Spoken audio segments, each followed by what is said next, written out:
The Texas sun beat down mercilessly on the wooden platform in the center of Dust Creek's main square. It was the kind of heat that made men's shirts cling to their backs and turned the dirt roads into rivers of fine powder. Sarah Mitchell stood among 7 other children on that platform, her small hands trembling despite the oppressive warmth. She was 9 years old, though hunger and hardship had made her look younger. Her brown dress, once belonging to her mother, hung loosely on her thin frame. The auctioneer, a portly man named Harrison Webb, wiped sweat from his forehead with a yellowed handkerchief. His voice boomed across the gathered crowd of ranchers, shopkeepers, and farmers. This wasn't called a slave auction, of course. The war had ended that practice. These were orphans being offered as indentured workers, meant to serve families until they came of age. It was legal, the town council insisted. It was necessary, they claimed. The orphanage had burned down 3 months prior, and there was simply no money to rebuild it. Sarah tried not to cry as families inspected the children like livestock. She remembered her parents, lost to fever just 6 months ago. Her father had been a schoolteacher, her mother a seamstress. They had loved books and music and laughter. Now Sarah stood on a platform being evaluated for her ability to work in fields or kitchens. A rancher named Thompson purchased 2 boys, strong for their age. The baker's wife selected a quiet girl who looked obedient. One by one, the children stepped down from the platform, their fates decided by strangers with coins. Sarah's heart pounded harder with each sale. She had heard whispers about what happened to children nobody wanted. They were sent to factories in the east, where conditions were even worse than the hardest ranch work. Then the crowd stirred with an unusual energy. A murmur rippled through the gathered townspeople.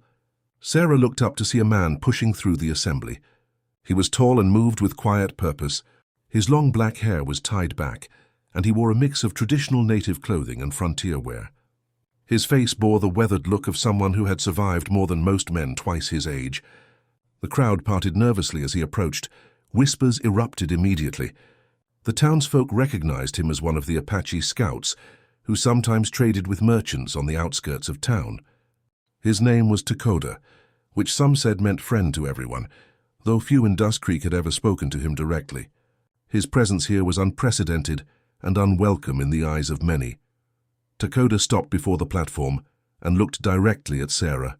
His dark eyes were intense, but not unkind. For the first time that day, someone looked at her like she was a person, not property. The auctioneer stammered, clearly uncomfortable. Webb knew that refusing service could cause a scene, and the town's mayor had recently stressed the importance of maintaining peaceful relations with nearby tribes. Trade agreements were delicate, and tensions were always simmering just beneath the surface. Dakota spoke in clear English, his voice carrying authority despite its measured tone. He stated his offer for Sarah. The amount was generous, more than what any of the other children had brought. The crowd erupted in shocked conversation. Some voices rose in protest. Others simply stared in disbelief. Sarah's mind raced with fear and confusion. She had heard terrible stories about captives taken by warriors, though her father had always told her that most such tales were exaggerations meant to spread fear. But standing there, facing an uncertain future with a stranger from a world completely foreign to her own, terror gripped her small heart. The auctioneer looked to the mayor, who stood at the edge of the crowd. After a tense moment, the mayor gave a curt nod. The money was legal and the sale was technically legitimate. Webb reluctantly called the transaction complete, his gavel falling with a hollow thud that seemed to echo through the silent square. Dakota climbed onto the platform with smooth, efficient movements. He knelt down so his eyes were level with Sarah's. Up close she could see a long scar along his jawline and smaller marks on his hands that spoke of a hard life. But his expression held something unexpected. Gentleness. He spoke softly, asking if she could walk. When she nodded, unable to find her voice, he stood and gestured for her to follow. He made no move to grab her or force her. He simply waited. Sarah's legs felt like they might give out, but she forced herself to step forward. What choice did she have? At least this man had paid for her. At least she wasn't being sent away to some distant factory. These small consolations felt hollow, but they were all she had. As Dakota led her through the crowd, Sarah heard the whispers growing louder. Women clutched their children closer. Men's hands moved instinctively to their belts where guns often hung. The Methodist preacher called out something about the town's moral obligation, but his words were drowned in the general chaos. Outside the main square, 2 horses waited. One was a powerful paint horse, the other a gentler mare. Dakota lifted Sarah onto the smaller horse with surprising care, making sure she was secure before mounting his own. He handed her a canteen of water, which she took with shaking hands. As they rode out of Dust Creek, Sarah looked back at the only home she had ever known. The wooden buildings, the church steeple, the general store where her mother used to buy fabric, everything grew smaller in the distance. Tears finally spilled down her cheeks, though she tried to wipe them away quickly. Dakota noticed but said nothing. He simply adjusted their pace to something manageable and guided them toward the open plains beyond the town. The afternoon sun began its descent, painting the Texas sky in shades of orange and purple. Dust devils danced across the flatlands, and in the distance a line of mesas marked the edge of the territory. Sarah had no idea where they were going. She had no idea what would happen to her. But as the familiar disappeared behind her and the unknown stretched out ahead, she realized that her life had changed forever in the span of a single afternoon. Whatever came next would test everything she thought she knew about survival, trust, and the true meaning of home. They rode for hours, as the Texas landscape transformed around them. The dusty plains gradually gave way to rolling hills, dotted with mesquite and juniper trees. Sarah's body ached from the unfamiliar position on horseback, but she bit her lip and stayed silent. She had learned early in the orphanage that complaining only made things worse. As twilight descended, Dakota finally slowed their pace. He pointed ahead to where a small stream cut through a grove of cottonwood trees. The sound of running water was the most beautiful thing Sarah had heard all day. They dismounted, and her legs nearly buckled when her feet touched the ground. Dakota steadied her with one hand, then gestured for her to drink from the stream. The water was cool and sweet. Sarah drank deeply, then splashed some on her dusty face. When she looked up, Dakota was unpacking supplies from his saddlebags. He worked with practiced efficiency, setting up a small camp that would leave no trace when they departed. He started a modest fire and began preparing food. To Sarah's amazement, he handed her dried meat, cornbread wrapped in cloth, and even a piece of honeycomb. It was more food than she had seen in weeks. Her stomach growled painfully, but she hesitated, looking at him with questioning eyes. Dakota made an eating gesture and nodded encouragement. His expression remained patient, unthreatening. Slowly, Sarah began to eat. The flavors exploded in her mouth after so many meals of thin gruel and stale bread. She ate too quickly and started coughing. Dakota handed her the canteen again, waiting until she recovered before offering more food. As the stars began to appear in the darkening sky, Dakota finally spoke. His English was good, though accented with the rhythms of his native language. He told her they would reach their destination tomorrow. He told her she was safe. He told her his wife had asked him to find a child who needed a home. Sarah's mind struggled to process this information. A wife? A home? She had expected to be taken to some camp as a servant or worse. The stories she had heard painted such different pictures. Her confusion must have shown on her face, because Dakota continued speaking, his voice low and steady like the crackling of the fire between them. He explained that he lived between 2 worlds. His mother had been Apache, his father a Mexican trader. He had learned to navigate both cultures, working as a scout and translator. 5 years ago, he had married a woman named Elena, whose own story bridged different worlds. She had been raised in a mission after her Comanche mother died, educated by nuns who taught her reading, writing, and Spanish alongside her native tongue. Elena and Dakota had built a small ranch on land that belonged to neither the reservation nor the expanding American settlements. It was a careful balance, maintained through relationships with both communities. They raised horses, which Dakota traded in various towns, always careful to avoid trouble. But there was sadness in Dakota's voice when he mentioned that Eleanor could not have children. A difficult birth 2 years ago had taken their infant son and left Elena unable to conceive again. The grief had been crushing for both of them. Eleanor had spoken often about her desire to provide a home for a child who had none, to create family in a different way.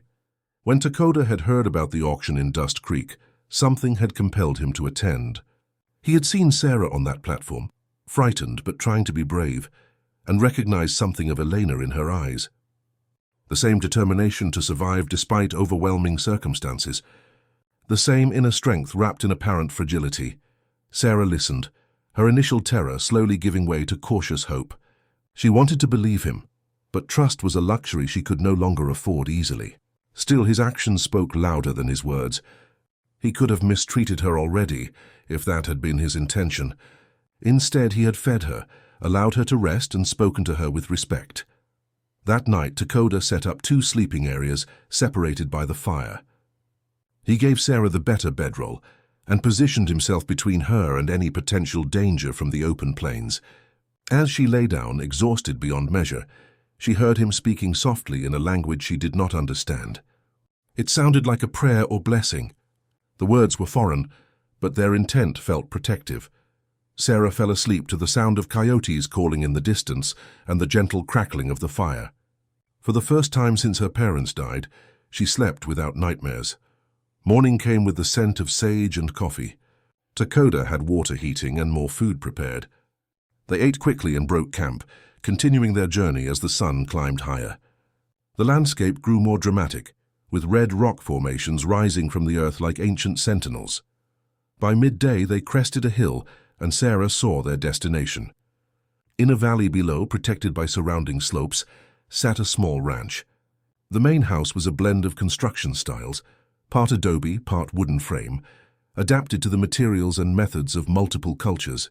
There were corrals with several horses, a vegetable garden showing green against the brown earth, and a structure that might have been a workshop or barn. But what caught Sarah's attention most was the woman standing in front of the house, shading her eyes as she looked up toward them. So even from a distance, Sarah could see her distinctive appearance.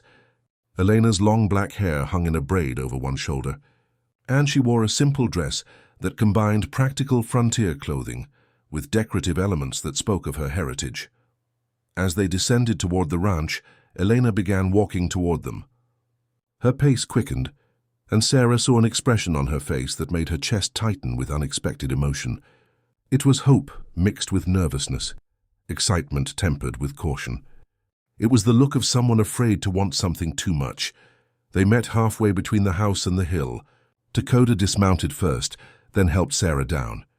Eleanor approached slowly, respecting the distance a frightened child might need. She knelt in the dust, bringing herself to Sarah's eye level, just as Takoda had done at the auction. Elena spoke in English, her voice warm and slightly musical. She welcomed Sarah to their home. She said she knew Sarah must be frightened and confused. She promised that no one here would hurt her. She explained that they wanted to offer her a family, but that Sarah would need time to trust them, and they understood that. She assured her that she could ask questions, that her voice mattered, that she was not property or a servant, but a child who deserved safety and love. Tears welled up in Sarah's eyes for the second time in 2 days, but these were different. These came from a place of overwhelming relief and cautious joy. She had expected cruelty or indifference. She had braced herself for more loss and pain. Instead, she found herself facing 2 people who looked at her with genuine kindness. Elena extended her hand, not grabbing or demanding, but offering. After a long moment, Sarah placed her small hand in Elena's larger one. The woman's fingers were calloused from work, but gentle in their grip. Together they walked toward the house that might impossibly become a home. As they entered the cool interior of the adobe structure, Sarah saw a space that was clean, organized, and filled with small touches that spoke of care. Woven blankets hung on walls, books sat on a shelf, herbs hung drying from ceiling beams. There was a table set with simple pottery and a window that looked out over the valley. Elena showed Sarah a small room with a bed, a trunk for belongings, and a window of its own. The bed had a quilt that Elena had made herself. The trunk was empty, waiting to be filled with whatever future Sarah might build here. Sunlight streamed through the window, illuminating dust motes that danced in the warm air. Sarah stood in the doorway of that room, unable to move. Eleanor and Takoda watched her carefully, ready to step back if she showed signs of distress. But Sarah wasn't frightened in that moment. She was simply overwhelmed by the possibility that she might have found something she thought she had lost forever, something that looked remarkably like hope. She turned to face them, these two strangers who had upended all her expectations. Her voice came out as barely more than a whisper, rusty from disuse and emotion. She asked the question that had been building in her heart since the moment Takoda purchased her at that terrible auction. She asked if they really meant it, if she could really stay. If this could really be her home. Elena's eyes glistened with tears of her own as she nodded. Takoda placed a hand on his wife's shoulder, his stoic expression softening. And in that small adobe house on the edge of the Texas frontier, 3 people, who had all known loss, began the difficult, hopeful work of building a family. The first weeks at the ranch tested Sarah in ways she had not anticipated. The physical work was demanding but not cruel. Elena taught her to tend the garden, to preserve food, to care for the chickens that provided eggs. Takoda showed her how to approach the horses, how to read their moods and movements. These were practical skills, taught with patience and repetition, but the emotional adjustment proved far more complicated. Sarah found herself caught between gratitude and grief. She appreciated everything Elena and Takoda did for her, yet she still mourned her parents and the life she had lost. Some nights she woke from dreams of her mother's voice or her father's laugh, only to remember they were gone. In those dark moments, guilt washed over her for daring to feel happy in this new place, as if joy betrayed the memory of those she had loved. Eleanor seemed to understand without needing explanation. She had her own ghosts, her own losses that sometimes shadowed her expressions when she thought no one was watching. One evening, as they prepared dinner together, Eleanor shared her own story. She spoke of losing her mother young, of growing up between worlds, never quite belonging to either. She spoke of the son she had lost, and how the pain had felt like it would destroy her completely. But Elena also spoke of something else. She talked about how the human heart had a remarkable capacity to hold both sorrow and joy simultaneously.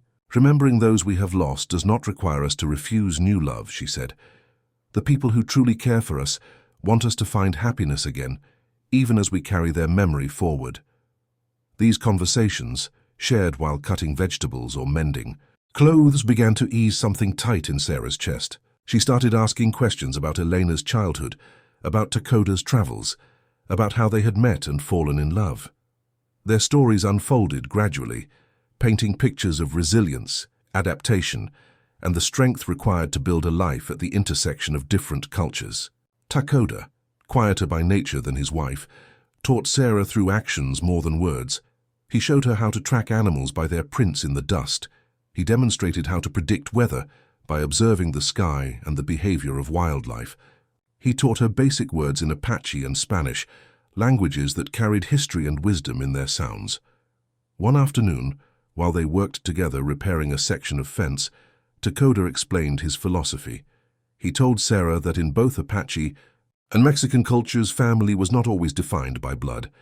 Family was defined by loyalty, by shared struggle, by choosing to stand together when the world pushed you apart.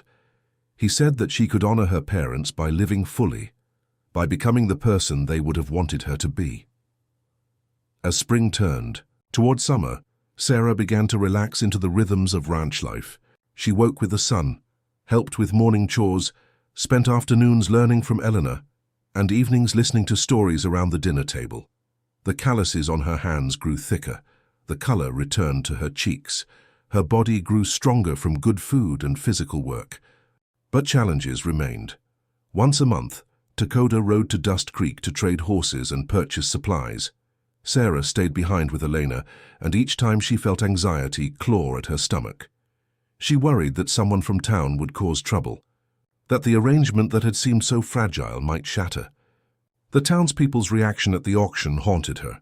Their whispers and judgment had made it clear that many disapproved of what Takoda had done. These fears proved warranted one hot July afternoon. Sarah was working in the garden when she heard horses approaching. Eleanor emerged from the house, her posture instantly alert. 3 riders appeared over the ridge, and Sarah recognized them immediately. The Methodist preacher, the auctioneer Harrison Webb, and a rancher named Collins, who had bid on several children at the auction. The men dismounted but kept their hands visible. a gesture that suggested they came to talk rather than fight, though their presence carried implicit threat. The preacher did most of the speaking. He claimed they had come out of concern for Sarah's welfare. He suggested that a young white girl should be raised among her own people, educated properly, brought up in a Christian home. He made no direct accusations, but his implications hung heavy in the summer air. Elena stood firm, her voice steady as she responded. She pointed out that Sarah was well-fed, well-clothed, and learning skills that would serve her throughout life. She mentioned that she herself had been educated by Christian missionaries and could provide religious instruction if Sarah desired it. She noted that the ranch was legally established and that their guardianship of Sarah had been purchased through legitimate means recognized by the town's own officials. Throughout this exchange, Sarah felt her heart pounding. She wanted to hide, to become invisible. But then she remembered something Takoda had told her about courage. Courage, he had said, was not the absence of fear. It was choosing to stand tall, even when your knees wanted to buckle. Sarah walked out from behind Elena and faced the three men. Her voice shook, but she spoke clearly. She told them that she was learning to read better than she had in town. She told them that she had enough to eat every day. She told them that Elena and Takoda treated her with kindness and respect. She told them that this was her home now, and she wanted to stay. The preacher seemed taken aback by Sarah's boldness. He exchanged glances with his companions. After a tense moment, he acknowledged that Sarah appeared healthy and cared for. He warned Elena that they would be watching, that any sign of mistreatment would bring consequences. Then the three men mounted their horses and rode away, leaving dust clouds in their wake. After they departed, Elena wrapped Sarah in a tight embrace. The woman was trembling slightly, though whether from anger or fear or relief Sarah could not tell. They stood together until the sound of hoofbeats faded completely. That evening, when Takoda returned from his trading route, Elena told him what had happened. He listened carefully, his expression growing more serious as the story unfolded. That night, the three of them sat together as stars filled the sky. Takoda explained that they had always known their family would face scrutiny and prejudice. The world was not kind to those who crossed invisible boundaries or challenged accepted norms. But he also said something that Sarah would remember for the rest of her life. He said that family means choosing to face those challenges together, that belonging means fighting for each other, when the world says you should not exist as you are. Summer passed into fall. Sarah celebrated her 10th birthday with a small cake Elena baked and a hand-carved wooden horse Takoda made. It was the first birthday celebration she had experienced since her parents died. The joy felt bittersweet, but it felt real. As the seasons changed, so did Sarah. She grew taller, stronger, more confident. Her laughter returned, tentative at first, then more freely. She began to understand that she could hold her grief for her parents while also embracing this new chapter. She could honor her past while building her future. One cool October evening, as they sat together after dinner, Sarah did something she had been working up courage to do for weeks. She called Elena and Takoda by new names. Not their given names, but different words. In Spanish, she called Elena Mama. In Apache, she called Takoda Shida, which means my father. The words felt strange and right simultaneously, carrying weight and hope in equal measure. Elena's eyes filled with tears, but she was smiling. Takoda nodded solemnly, acknowledging the gift Sarah had given them. They understood that this was not a replacement for what Sarah had lost, but rather an expansion of what family could mean. Love was not a finite resource. The heart could grow to hold more than we ever imagined possible. As winter approached, the three of them prepared the ranch for colder weather. They worked side by side, mending fences, storing food, ensuring the horses had adequate shelter. The work was hard, but it felt purposeful. They were building something together, something that would endure beyond the challenges and prejudices of the world around them. One evening, as Sarah watched the sunset paint the Texas sky in shades of gold and crimson, she realized that she had traveled far from that terrible day at the auction. Not just in miles, but in understanding. She had learned that family was not always what you were born into. Sometimes it was what you chose, or what chose you. Sometimes it was built in the spaces between different worlds, constructed from courage, compassion, and the willingness to see another person's full humanity. That night, the three of them sat together as stars filled the sky. Takoda explained that they had always known their family would face scrutiny and prejudice. The world was not kind to those who crossed invisible boundaries or challenged accepted norms. But he also said something that Sarah would remember for the rest of her life. He said that family means choosing to face those challenges together, that belonging means fighting for each other when the world says you should not exist as you are.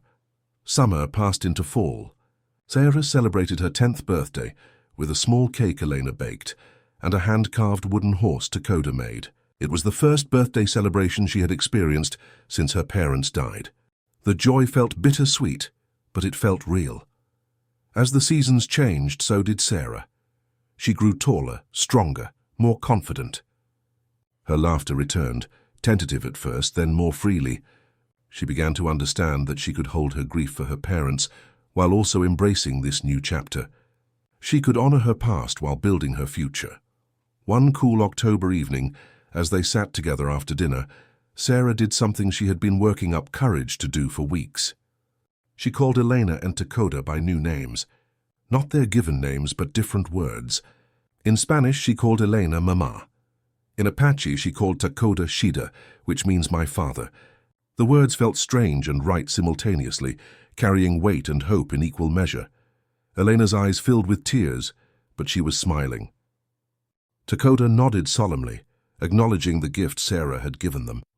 They understood that this was not a replacement for what Sarah had lost, but rather an expansion of what family could mean. Love was not a finite resource. The heart could grow to hold more than we ever imagined possible. As winter approached, the three of them prepared the ranch for colder weather. They worked side by side, mending fences, storing food, ensuring the horses had adequate shelter. The work was hard, but it felt purposeful. They were building something together, something that would endure beyond the challenges and prejudices of the world around them.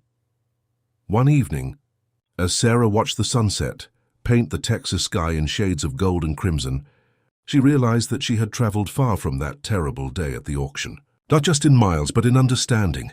She had learned that family was not always what you were born into. Sometimes it was what you chose, or what chose you. Sometimes it was built in the spaces between different worlds, constructed from courage, compassion, and the willingness to see another person's full humanity. The warrior who bought an orphan girl at auction had indeed shocked everyone, but not for the reasons the town expected. He shocked them by proving that honor and kindness could exist where prejudice said they should not. He shocked them by building a family that defied easy categorization. He shocked them by demonstrating that love was more powerful than fear, that connection could bridge any divide. As stars began to appear in the darkening sky, Sarah went inside to help Elena prepare dinner. Takoda was teaching her a new song, one his mother had taught him long ago. The words were in a language she was still learning, but the melody carried meaning that transcended language. It spoke of home, of belonging, of roots that could be planted in new soil and still grow strong. The road ahead would not be easy. There would be more challenges, more judgment from those who could not understand or accept what they had built. But Sarah knew now that she was not alone. She had found her place, not in the world she had been born into, or the one she had been thrust into by tragedy, but in a third space, created by three people who chose to be family against all odds. And in that small ranch on the Texas frontier, a smoke rose from the chimney, and lamplight glowed in the windows. Love proved once again that it was stronger than hate, that hope could survive the darkest circumstances, and that family was whatever we had the courage to create.